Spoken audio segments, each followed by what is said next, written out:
For this DIY, you're going to need some oil pastels. You can use any brand that you want. Crayola, Artist Loft, any other kind. Gallery, I don't even know what Gallery is. Honestly, someone sent these to me in the mail and I finally am using them. Once you've gathered all your oil pastels, then you're going to want a thick piece of paper. I'm using watercolor paper. You could use cardstock or Bristol board. You could probably use thin paper as well, but it's going to work better on the thick because it's not going to bend and tear. Here you can see I'm coloring the paper with the oil pastel, and I'm doing this as hard as I can, not hard enough to break the pastel, but you want to have a fairly generous layer on there, and you don't want any of the white to show through, so make sure you get all the little dots of white. The way you apply the color doesn't really matter. You can put the color spread out, you can do a rainbow, you can do lines, you can do zigzags, any way that you want, as long as the entire page is covered and you don't see any white. My go-to is usually some type of gradient or rainbow, so that's what I'm doing here, using as many colors as I can.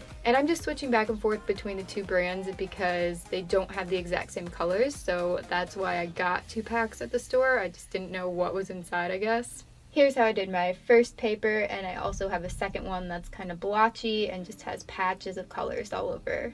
I'm choosing to use the soap with acrylic, so I've mixed that up. I've mixed enough to put over this sheet of paper and the other. I'm putting one thin coat on and then letting it dry, and then I put another thin coat on going the other way. And they are both done now because I wanted to just speed through that part and show you the decorating. The first idea I have is to use the scratch board as a greeting card decoration. You could just paint on the greeting card, but honestly I had this idea as I was making the video and I had already painted the sheet. Plus then the card might get kind of warped from the paint being wet and everything, so I figure why not just glue it on. I trimmed away the excess because the scratch sheet was bigger than the card front. Now that's all done, and I'm going to create this really adorable cupcake because I make so many cupcakes on my channel. I'm going to make it a birthday card, and you can see that I actually used light pencil sketch to make a template for, not really a template, just a guide so I don't mess up my cupcake completely by doing it freehand. And the scratching was really smooth at first, but then we get to this part and oh my gosh, that was a rip in the paper, because guess what I didn't do? I did not wait for the glue to dry completely underneath. So if you do glue the scratch board to the front of anything, make sure the glue is completely dry so the paper isn't fragile and, you know, it won't rip. But don't worry, I did fix this, but here I'm just showing you how I added details to the cupcakes. To the single cupcake, one cupcake, okay. I put lines for the cupcake wrapper, and I put little tiny dashes for the sprinkles. Once I had all the sprinkles complete, I went and I fixed this area. I also wrote happy birthday, but you can see that. I put a candle.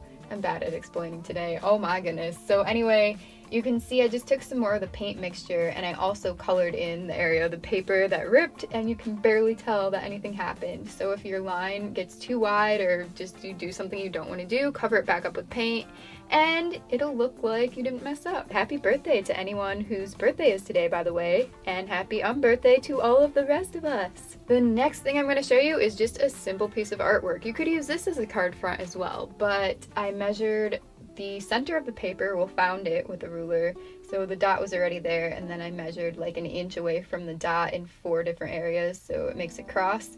And I did that because I wanted to put the circle in the center and then trace around that. You can also just scratch around it with your tool right away, but I was worried that it would move.